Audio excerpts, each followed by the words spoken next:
My name is Paulus. I spent the infant years of my career as a bush pilot, air hopping from lodge to lodge and having the privilege of experiencing the majestic beauty of my country.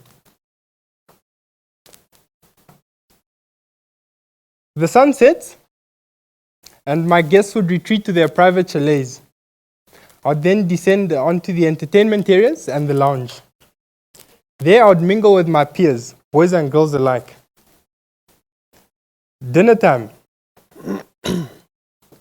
And the same staff that we were mingling with were now waiting my table.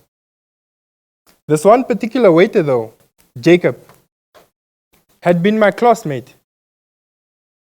He was my friend.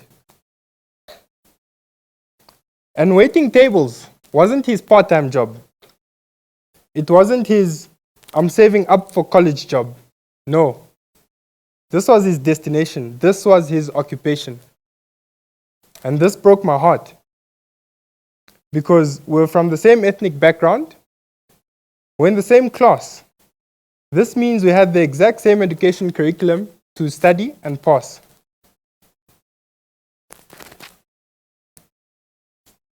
Now, essentially, any typical Namibian school consists of 4 essential pillars. You have your parents and your parental influence. You have your teachers and their level of competence, and the school infrastructure and its systems. And it goes without saying the pupils, of course. Now, because Jacob and I were in the same class, the only variable that I could determine from the trajectory of our acquired skill was the parental influence. My mother is a school teacher. My grandmother before her was a kindergarten teacher. And between the two of them, they understood relatively well the importance for the pursuit of academic excellence. And they made it relatively clear to me that if I don't study and work hard, I would amount to nothing. I understood well that these were the facts of life. I was 8 years old. Now, the typical day of a Oshiwambo-speaking pupil in the homestead in Omuthia starts with a 3-kilometer journey to school. In the early afternoon, you'd make this 3-kilometer journey back home, and there you'd satisfy a quota of house chores, be it harvesting, cultivating, or weeding. And thereafter, you'd go and herd some livestock. An acceptable time to come back after herding livestock was sunset. A lifestyle like this is not conducive for this pursuit of academic excellence.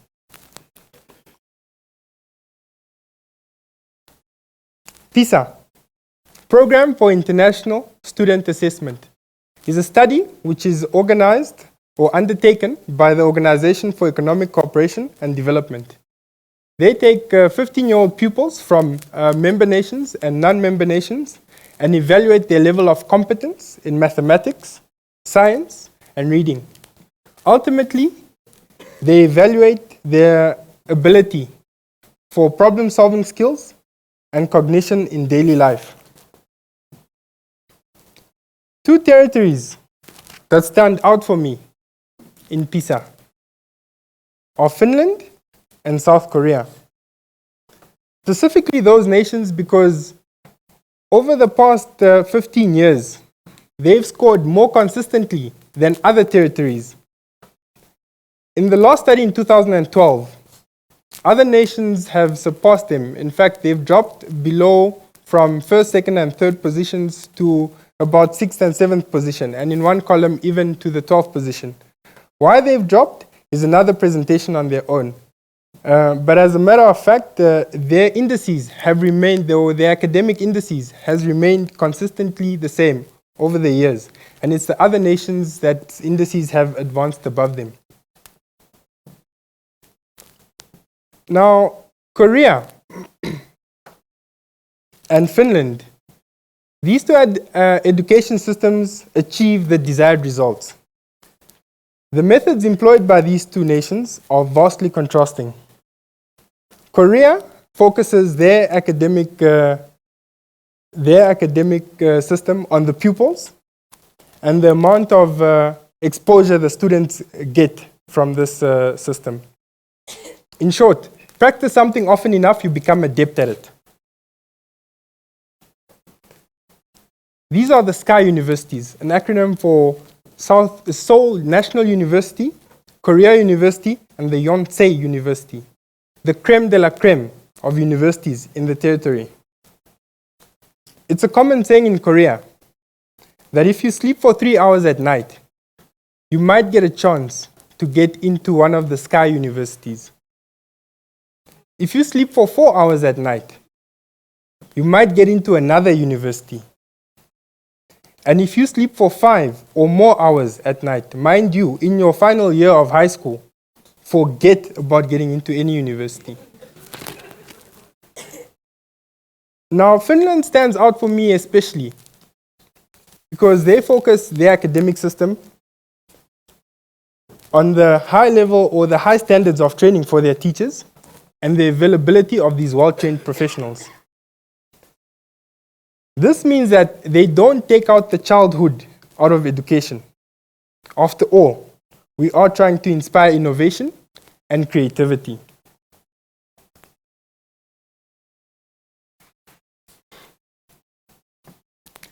This is an article out of a local newspaper in a very current issue, or in a very recent issue. Teaching is the dustbin of failures. What the author precipitates to is that it's not your bright kids, it's not your A+ students that finish school and become teachers and impart knowledge onto our children. No, it's the learners that perform poorly in their final exams and don't attain the academic credit to pursue the perceivedly more sophisticated fields of study, like microbiology, medicine, nuclear physics. That's Hugo. He's my son. He's turning 2 next month. And as it stands right now, that is the future that he can look forward to.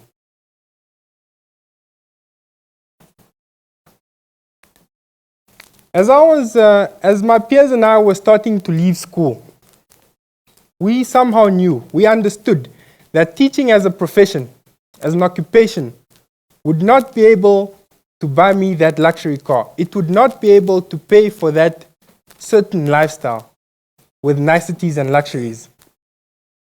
We knew well that in order for you to live this kind of lifestyle and sustain it, you need to become either a bank manager, a pilot, an actual scientist. Money, though, is not the only incentive, but it's a strong incentive.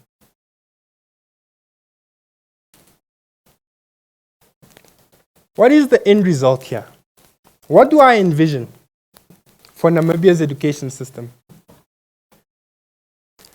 A system with highly trained teachers who exhibit the highest levels of professionalism, and these teachers imparting knowledge to our children, grooming young minds, creating innovators and captains of industry with the readiness and, more importantly, the ability to create sustainable wealth for everyone. Giving Namibia the intellectual arsenal to overcome socio-economic plagues like the health issues, the energy crisis. Let me take everyone to dreamland.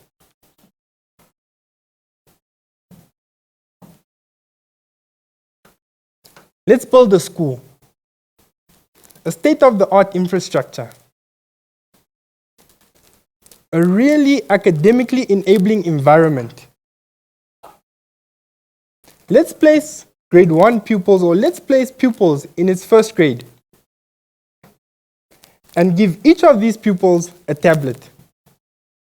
This tablet would replace the conventional textbook. It would have access to its resources, to all the academic resources, and access to an offline server which serves its information technology needs. Let's place these well-trained professionals in these classrooms. Let's place interactive whiteboards in each of these classrooms. Let's create a beacon of academia. Let's remove from this equation that 6-kilometer walk every single day and build boarding accommodation for these pupils, these young minds. Let's make this beacon of academia partially self-sustaining with a solar farm, aquaculture tanks, greenhouses. Let's incentivize the teachers. Build them a small educators village with a spa, a coffee shop. Let's build them a little gymnasium. Maybe even an infant daycare facility. Let's build an airstrip for these teachers as an alternative means for transportation. Let's incentivize our educators with incentives that matter. Back to reality. Now, with something as unquantifiable as investments or returns on investments on intellectual with something as unquantifiable as returns on investments on intellectual capacity, investors might become hard to come by. But the good news is, Namibia is rich in mineral and natural resources. And we have international companies extracting this wealth out of the bosom of Namibia and shipping this wealth back to their countries by the loads. What if our leaders obligated these international companies to part with a predetermined amount of percentage of their profits for the sustenance of these beacons of academia? What if our leaders and legislators oblige these international companies to invest, to really invest in the development of the African child? I challenge every Namibian. And that is an idea worth spreading. Thank you.